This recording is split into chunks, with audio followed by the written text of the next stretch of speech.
गई कोनो सर सामान आई कोनो सुनते नहीं खस कहाँ बाना सही आ कपारे पर चिंता हमारी न बाटे ही तो खाली खेला ताना कूदा ताना तना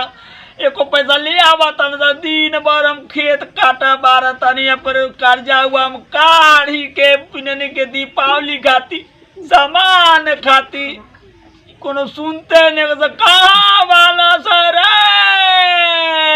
आ गई हो काटला तो लावतन बनी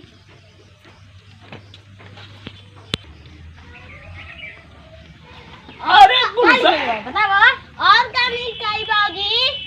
सामान में दीपावली के कुछ लिखाई मुंह से बोल बतावा लिखाई लिखू बोल अमाई तोर माई बिया त छातिया ओकरा त जब कहत आटा छानतिया मैदा पीसतिया खान बनावतिया कबो ई ना कहल के दादा बुढ़ऊ आयल बना चली तनी बुढ़ऊ के लगे बैठी त्योहार आयल कुछ बड़ बाजार होई कि ना होई तनी के भेज दलस लिख तू पढ़ा लिखल नहीं छ तबे हमने तब से लिखवावेला बोल त लिख अरे हम पढ़ा लिखा रहती तो के बोला हवाई तमिर लगे रही तो वो तन पड़े भी तनी के पढ़ल बात तब लिखा सन तब बोला हवा से तब ना लिखाई क्यों ना लिखी थी आली पकौड़ी खाती बैगन लिख 3 किलो बैगन 3 किलो और आलू 5 किलो आलू 5 किलो और बंडा एगो एगो में हो नहीं जाई होना जाई है 3 गो परिवार बन जा अच्छा ले अब प्याज लिख दसन 10 किलो प्याज 10 किलो और छोटका कहाँ बा उगल बा घूमे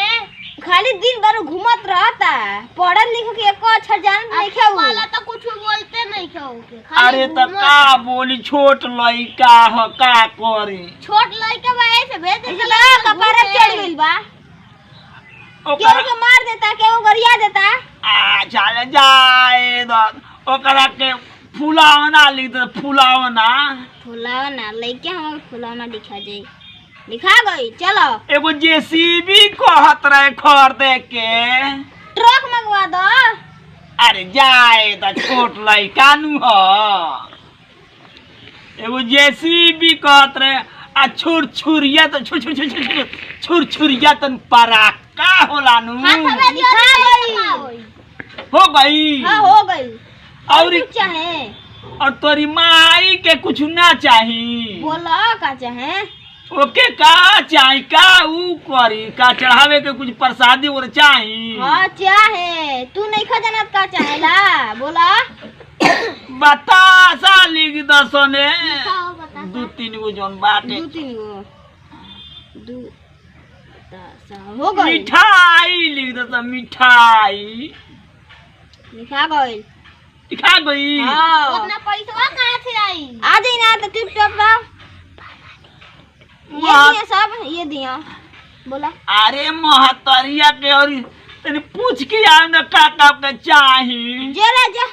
पूछ के आ ओकरा त तन को चिंते ना रहे लगी का होई का नाही गोरू भैंस खई हा सकी ना खई एगो हई बूढ़ा बाली त खाली घूमताड़ी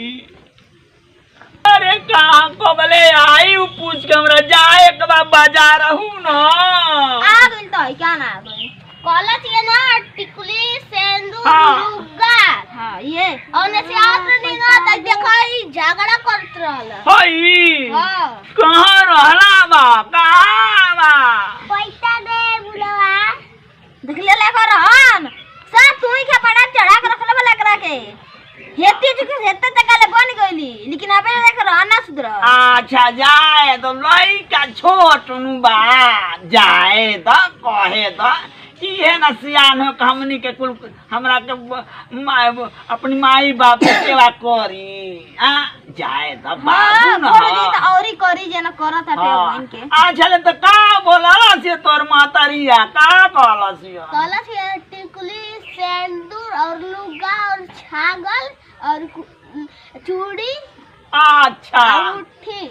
कमाई धंधा एगो नहीं के उनके शौखे सिंगार चाहिए। तो काट भेजला हुआ जाके पूछे खाती। ओकरा त खाली लागत है कि बुढ़वा कहाँ से कर्जा हम करे लोग हमारी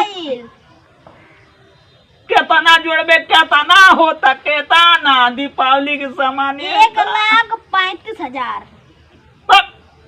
गलत जोड़ा तले ते पढ़ लिख तोर माए था लागत गणित कम बाटे ते बताओ कितना जोड़ के बता।